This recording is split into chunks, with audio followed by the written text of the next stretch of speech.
दोनों बचपन के दोस्त हैं और सालों से आमने सामने दुकान चला रहे हैं। धंधे की अपनी जगह है, लेकिन हमारी दोस्ती की अपनी जगह है। तुम सुबह से भूखे बैठे हो, पहले ये मैगी खाओ। संजय ने राकेश की तरफ देखा। उसकी आंखों में कोई घमंड या चिढ़ाने का भाव नहीं था, बल्कि सिर्फ एक सच्चे दोस्त की चिंता थी। संजय का गुस्सा धीरे धीरे पिघलने लगा, लेकिन उसका अहंकार अभी भी उसे पूरी तरह झुकने नहीं दे रहा था। संजय चुपचाप उस गर्मा गर्म मैगी की प्लेट को देखता रहा। उसकी नाक में मसालों की वही लाजवाब खुशबू आ रही थी जिसने पूरे गांव को दीवाना बना रखा था। राकेश के बार बार कहने पर संजय ने भारी मन से एक निवाला मुंह में रखा। जैसे ही मैगी उसके मुंह में गई, उसे समझ आ गया कि वो क्यों हार गया था।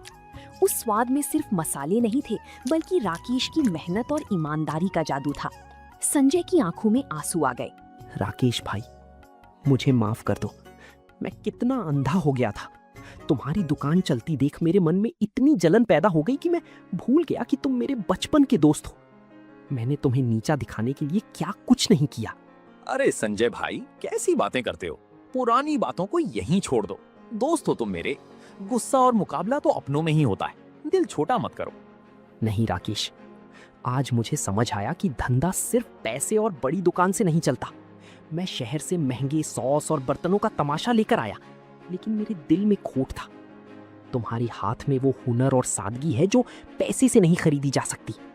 मेरी दुकान ठप होनी ही थी। संजय भाई, तुमने कभी खाना बनाने का काम नहीं किया था, इसलिए शुरुआत में ऐसा हुआ। राशन की दुकान में तुम्हारा कोई मुकाबला नहीं है। तुम्हारी समझ और व्यापार करने का तरीका मुझसे कहीं बेहतर है। अगर हम दोनों मिलकर काम करें तो हम बहुत आगे जा सकते हैं। मिलकर? पर राकेश, मेरा तो मैगी का धंधा पूरी तरह ठप हो चुका है। मैं भला तुम्हारे किस काम आऊंगा? संजय भाई, मेरी दुकान पर ग्राहकों की इतनी भीड़ होती है कि मैं अकेला संभाल नहीं पाता।